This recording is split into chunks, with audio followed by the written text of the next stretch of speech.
Donde hay amor, allí está Dios.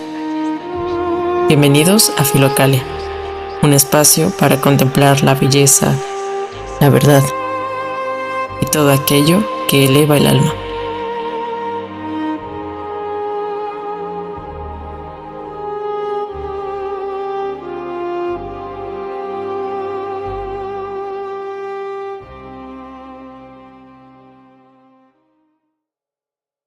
El misterio de una mirada. Gemma Galgani. Ricardo Sada Fernández. Capítulo 3. Familia, escuela, temperamento. La primera gran pérdida. Al vino y al hombre, dice el poeta Luis Rosales, se les conoce por la madre. La piedad de la niña crece y se desarrolla a la sombra de doña Aurelia. La gracia va actuando en Gemma y ella corresponde al influjo de su madre con especial sensibilidad. Cuando doña Aurelia ha de realizar sus quehaceres domésticos, Gemma tira de su falda diciéndole: «Mamá, háblame de Jesús». Pero la tuberculosis no se detiene. Doña Aurelia intuía que Dios destinaba gracias muy especiales a aquella hija, por lo que, consciente de la inminencia de su muerte, se pregunta: ¿qué cosa mejor puedo hacer antes de morir que confiar mi niña al Espíritu Santo? Así, cuando yo falte, sabré quién cuida de ella.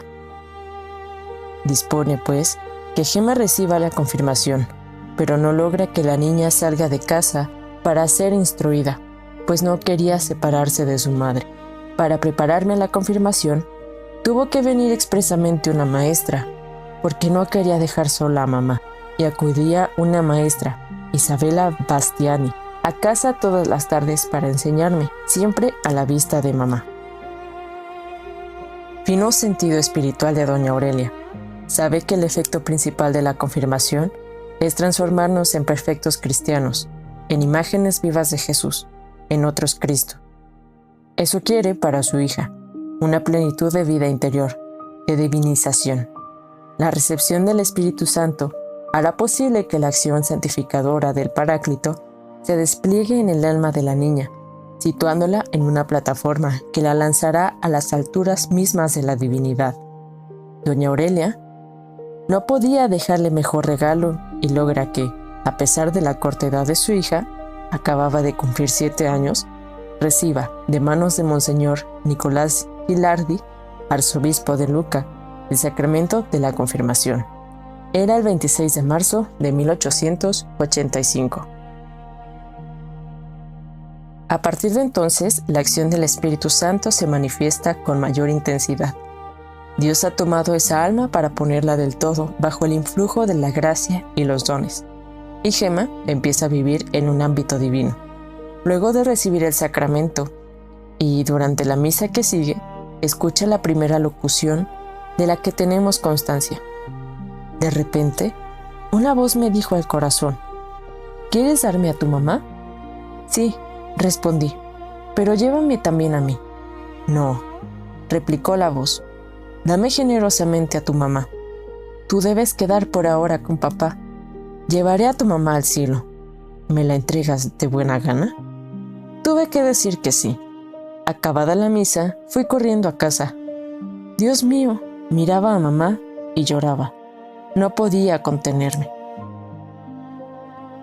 La niña ha recibido una locución, fenómeno místico bien estudiado.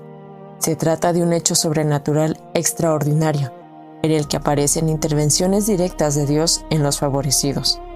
La niña Gemma no sabría explicar el tipo de gracia que recibió en su primera locución, pero su respuesta generosa ante la petición de entregar a su madre sería una piedra de toque para la concesión de las gracias extraordinarias que recibirá después. Muere la madre. Los niños Galgani reciben la orden terminante de no acercarse al lecho de la enferma, pues la tisis conlleva peligro de contagio. Pero Gemma no puede resistir la separación, y suplica tanto que don Enrico acaba por ceder. Me acercaba a mamá, me arrodillaba a la cabecera de su cama y allí oraba. La enferma se agrava día a día, y Gemma vive a su lado. Don Enrico ve a la pequeña abrazarse a la moribunda. Teme que, con su esposa, fallezca también la niña. Resuelve enviarla a San Gennaro, con la tía Elena Landi. Doña Aurelia muere santamente el 17 de septiembre de 1885. Sus últimas palabras fueron: ofrezco a Dios gustosísima el sacrificio de mi vida, para que me conceda recoger un día a mis 8 hijos en el paraíso. El dolor de Gemma, ausente en el fallecimiento de su madre y sin el consuelo de su padre y sus hermanos, busca refugio en un regazo seguro, del que no se apartará jamás. Estando en la casa de los tíos, cambió del todo mi vida. Me encontré con una tía que no se parecía en nada a mi mamá. Era religiosa y buena, pero ¿cómo echaba de menos el tiempo en que mamá rezaba conmigo? Al perder a mi madre terrena, me entregué a la Madre del Cielo. Postrada ante su imagen, le dije: María, ya no tengo madre en la tierra. Sé tú, desde el cielo, mi madre. Gemma no dejará de encontrar en la Santísima Virgen un permanente refugio. A ella se acogerá en las penalidades de su vida. Testimonia: sí, yo recuerdo que hallándome en las mayores angustias, huérfana de madre en la tierra, me tendió cariñosamente los brazos la Madre del Cielo. Cuán buena se ha mostrado siempre esta celestial mamá. ¿Qué hubiera sido de mí si no la hubiera tenido? Me ha ayudado en mis necesidades espirituales, me ha preservado de los peligros, me ha librado del poder del demonio, que siempre viene a molestarme, y finalmente me ha enseñado a conocer y amar a Jesús, a ser buena y agradarle. Oh, queridísima mamá, te amaré toda mi vida. Prosigue su formación escolar. Muerta la madre, la tía Elena le propone a Enrico que le deje a Gemma en adopción, pero ni el padre ni los hermanos, en especial Gino, lo consienten, y la niña vuelve con la familia el día de Navidad de 1886. A principios de 1887, don Enrico la inscribe como alumna medio pensionista en el Colegio de las Oblatas del Espíritu Santo, instituto fundado por Santa Elena Guerra. Por entonces, a esas religiosas se les conoce como Madres Citinas, debido a que su congregación comenzó en el nombre de Hermana de Santa Cita. Santa Elena, que aún vivía, fue su profesora de italiano y francés. Sor Gesualda Petroni y Sor Elisa Pieri le enseñaron diseño y bordado. Sor Julia Sestini, que influiría particularmente en la vida espiritual de Gemma, fue su consejera y maestra de religión. Permaneció en ese colegio hasta 1893, es decir, de los 9 a los 15 años. Aprendió con perfección la lengua francesa, a bordar y a versificar con arte y facilidad. Su buena redacción se pondrá de manifiesto en las múltiples cartas y en su autobiografía.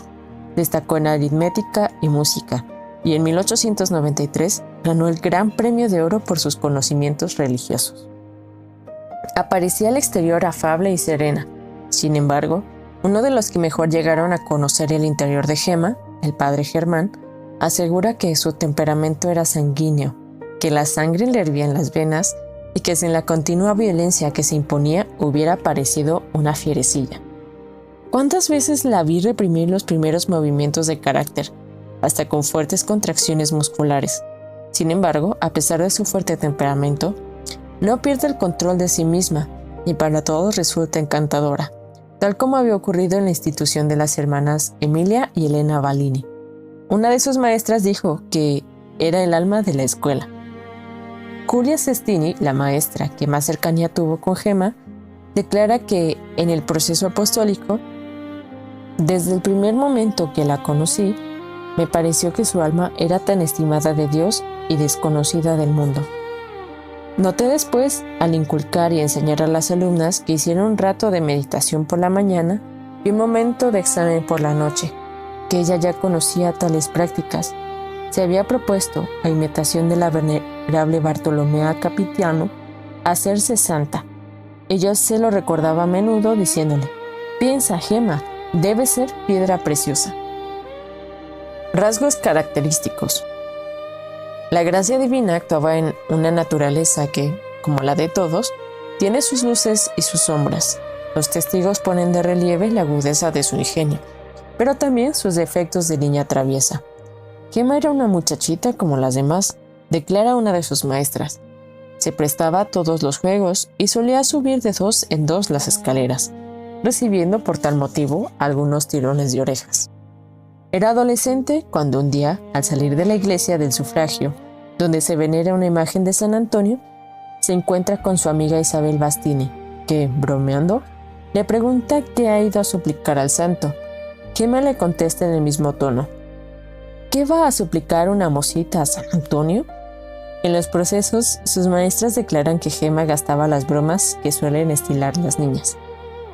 La directora del Instituto de Santa Cita dice de ella que era buena y estudiaba bien. El padre Germán testimonia que poseía muy raras cualidades, viveza y perspicacia de ingenio. Su profesora Julia Sestrini añade que su talento la colocaba por encima de sus compañeras, hasta el extremo de poder desempeñar con ellas el oficio de maestra. Aunque Gemma coincidió todo el tiempo de su escolaridad con Santa Elena Guerra, no nos ha llegado ninguna referencia del trato que pudieron haber tenido estas dos almas de elección. Gozaba además en el ámbito familiar de un ambiente cultural. Hemos dicho que su abuelo escribió obras de su especialidad y su mismo padre deseó que Gemma realizara cursos superiores. El doctor del Petre, que la asistió en sus distintas enfermedades, declara que era una jovencita muy inteligente. Lo mismo dirá don Mateo Giannini, el paterfamilias de la casa donde fue acogida Gemma. La penuria económica le impidió seguir estudiando, y ella, por lo demás, no se preció de otra cosa como San Pablo que saber de Cristo y este crucificado. Sobresaliente en esta asignatura del amor y del dolor, acabará siendo irrelevante para ella todo lo demás. Mención especial merece su preocupación por los pobres.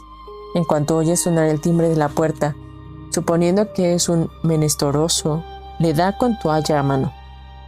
En la misma calle vivía un pobre anciano, y aun en los tiempos de penuria familiar, Gemma le llevaba lo que podía conseguir en casa, y cuando ya nada podía darle, se ofrecía para ayudarle en sus trabajos.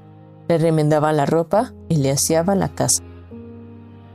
Temperamento Galgani. Los miembros de la familia aparecen de carácter destemplado, áspero, dominante. Ya vimos la reacción de Guido ante una reconvención de Gemma. Esos rasgos pueden también advertirse en la santa. Ella misma refiere sus rabietas de niña y adolescente. La belleza de Gemma no pasa inadvertida. Viviendo con la tía Elisa, un joven dependiente de la farmacia del pueblo, Romeo Daleluque, suele hacerse el encontradizo. El asunto comienza a hacerse público y empiezan las habladurías. Su tía favorece esas pretensiones y Gemma, ya de vuelta en Luca, en una postal a su prima Rosa, le pide que dé sus saludos a ciertos conocidos. Y a ninguna otra persona. Pregúntele a la tía si se ha convencido que no tengo intención alguna con ese estúpido de la farmacia. La señora Cecilia Giannini, que se convertiría en su segunda madre, percibe también ese carácter altanero, aunque también deja constancia que luego de las primeras acciones acaba manifestándose el triunfo de la gracia. Lo mismo sus tías, que la cuidaron antes de la señora Giannini, experimenta sus respingos y exabruptos. Los reconoce la misma Gemma diciendo que, luego de la enfermedad que la aquejó en 1899 y 1900, no les daba sino disgustos y malas contestaciones. Otro rasgo temperamental de los Galgani, la hipersensibilidad emotiva. Sabemos que la hipertrofia de la mejor virtud es lo que suele ocasionar el peor defecto. La sensibilidad de Gemma y de los suyos puede aparecer a veces con ribetes patológicos. Don Enrico solía decir que sus sentimientos, de puro incontrolados, tenían algo de enfermizos.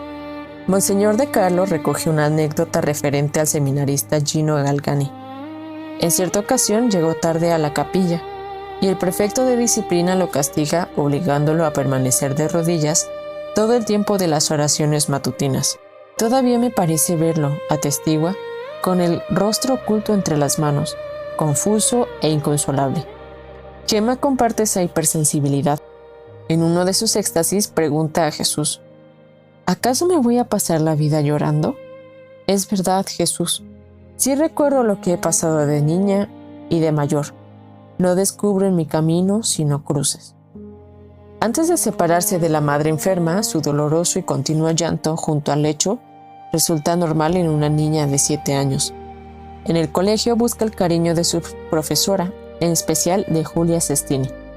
Refiere en su autobiografía: a veces tenía necesidad de una palabra, y lo diré, hasta de una caricia de mi maestra, y corría a buscarla. A veces ella se ponía seria y yo, al verla de ese modo, me echaba a llorar. Entonces me tomaba en brazos, aunque ya tenía 11 años, y me acariciaba. Me encariñé tanto con ella que la llamaba mi mamá. Incluso su trato con Dios tiene ribetes de niña salamera, tratando de hacer valer sus infortunios para recibir consuelos celestiales. Perdóname, Dios mío, soy huérfana, sin padre ni madre. Ten piedad de los huérfanos, apiádate de mí. Se han recogido cartas cariñosísimas a diversas amigas.